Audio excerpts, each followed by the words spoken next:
ဟိုရင်တုန်းကအကြောင်းလေးတွေပြန်ပြီးတော့တန်တာနေရင်ခုန်ခဲ့ဘူးရဲ့ရင်ချိန်လေးတွေခံစားနေရတိတ်ထိခိုက်တာရင်ခုန်တဲ့တွေကြတယ်တိုင်းတွေများနေတော့ကိုရိုနှစ်ယောက်ရဲ့ချစ်တွေနီကောင်းဖြစ်နေတာ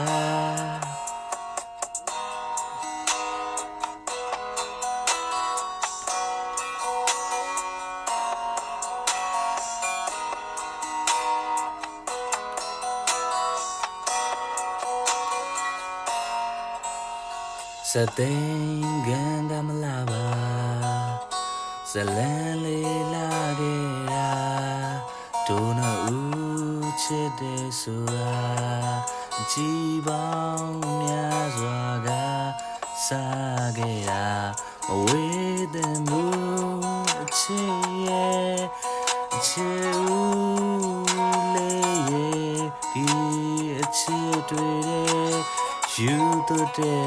အလွမ်းတွေပြေးနေတဲ့ကြည်ကွယ်လို့သွားတဲ့အိမ်မလေးတဲ့အသေးလေးကလည်းရောက်ရခက်နေတဲ့ကောင်းကင်ကြီးရဲ့တောင်ချက်တိုင်းမှာမိုးရေစလေးများကြားတဲ့မှာတတိယလိုက်တာ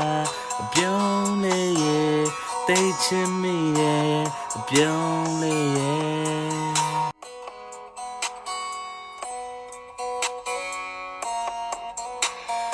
ဟိုရင်တုန်းကကြောင်းလေးတွေပြန်ပြီးတော့တန်တာနေ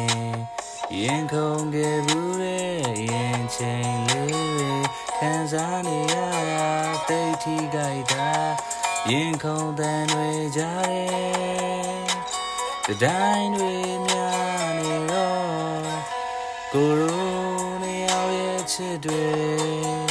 နီကောင်း